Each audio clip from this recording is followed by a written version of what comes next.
For more than 2 decades, Pakistan has lived through a war that was never formally declared, yet relentlessly fought on its streets, in its villages, and along its borders.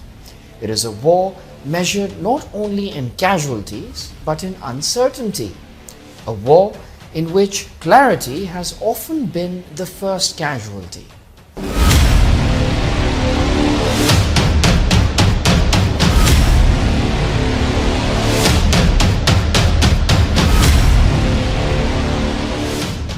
At the center of this uncertainty lies a question Pakistan continues to confront. When armed groups wage violence against the state, what responsibility do political leaders bear in defining the line between reconciliation and surrender?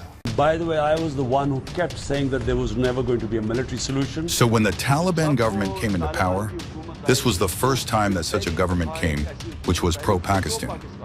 We have relations with them because we facilitated them both with the Americans and with the Ghani government. The Tehreek-e-Taliban Pakistan, or TTP, is not a theoretical threat. It is an organization responsible for thousands of civilian deaths, attack on schools, mosques, markets, police stations, and military installations. Its declared objective has consistently been the overthrow of Pakistan's constitutional order. And yet, over the years, the political response to this threat has not been uniform.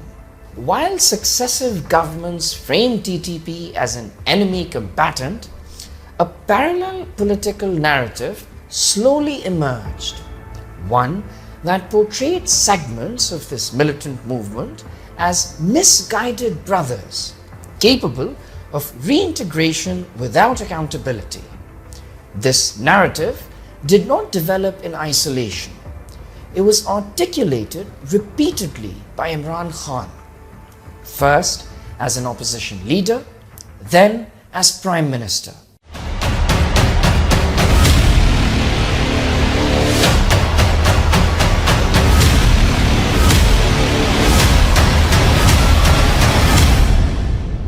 Imran Khan's position on militant groups was never ambiguous. On multiple occasions, he argued that Pakistan had successfully facilitated talks with Taliban factions during both the American military presence in Afghanistan and under the Ashraf Ghani government. Pakistan facilitated that because I know Afghan individuals very well, more than anyone else. The Pakistani Taliban groups, they actually want to talk to our government, as you know, for some peace, and we are in talks with some of the groups.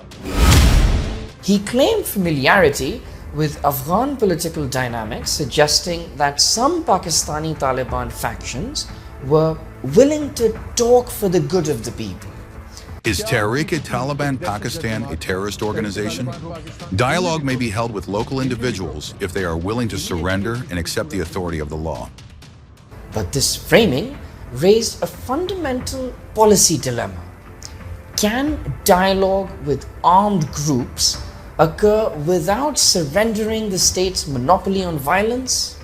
And more critically, can negotiations succeed when the group in question refuses to recognize the constitution, disarm, or submit to the law?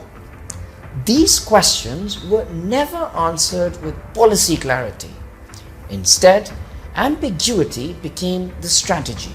In conflict zones, language matters. Words shape legitimacy.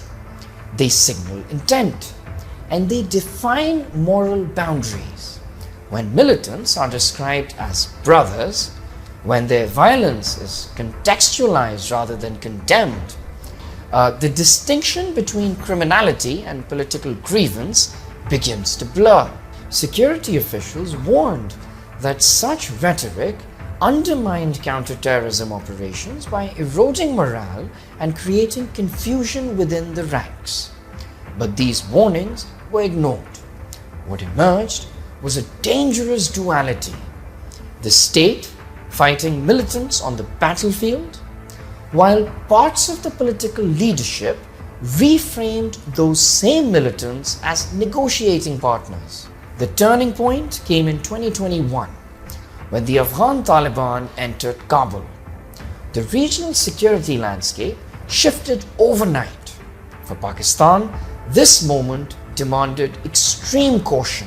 Instead, it became the backdrop for one of the most consequential security decisions in the country's recent history.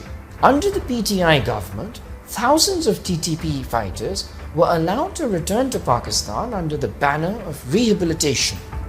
This return was not conditional. There was no enforced surrender, no mandatory disarmament, no judicial process, and no transparent framework. These individuals, many trained, ideologically hardened, and combat experienced, were quietly resettled in civilian areas. The government framed this as reconciliation. The consequences, however, told a completely different story. Within months, violence resurged. From Pannu to Peshawar, attacks on police stations, targeted killings, extortion networks, and suicide bombings re-emerged. Law enforcement personnel once again became primary targets. The data showed a clear pattern. Terrorism incidents spiked in areas where returning militants were present. This was not unforeseen. Security analysts had warned that reintegration without enforcement would create operational space for militants to reorganize. Those warnings proved accurate. Pakistan did not move closer to peace. It moved closer to relapse.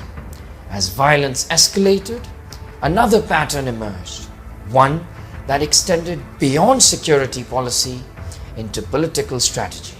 PTI's confrontational stance toward the military intensified. At the same time, its social media networks amplified narratives portraying security institutions as the primary obstacle to democracy. This raised a serious question.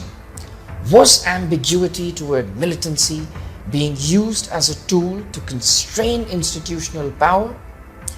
Even when Pakistan's own official statements confirmed that terrorist attacks were being launched from Afghan territory, political clarity remained absent.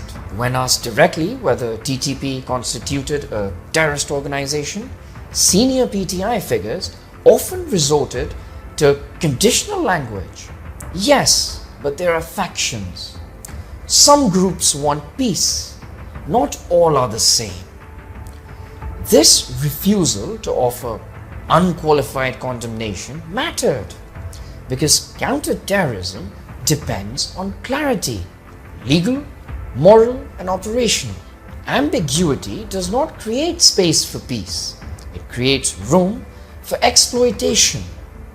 While politicians debated frameworks and narratives, communities in Khyber Pakhtunkhwa faced the consequences. Citizens described extortion demands, targeted killings, and fear returning to areas once stabilized through years of sacrifice.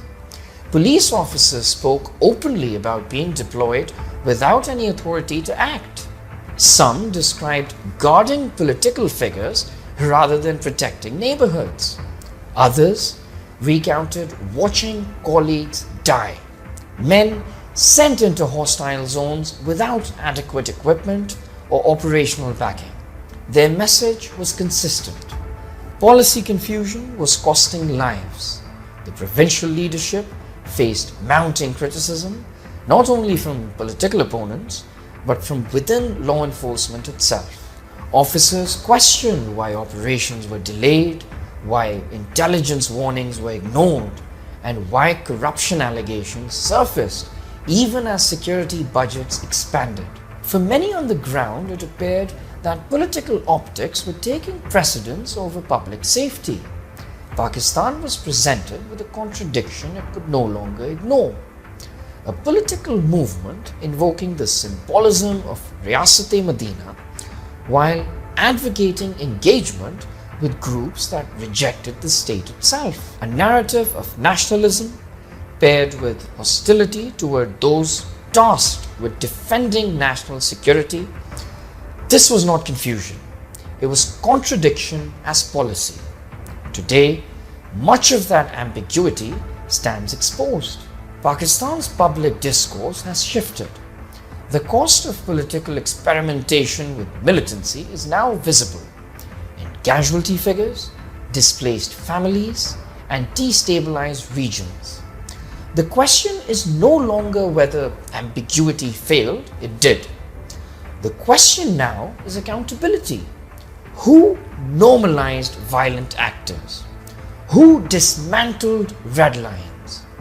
Who traded clarity for convenience? History will record these answers, not in speeches but in consequences. And history, unlike politics, does not negotiate. I'm Dayan Rahmani,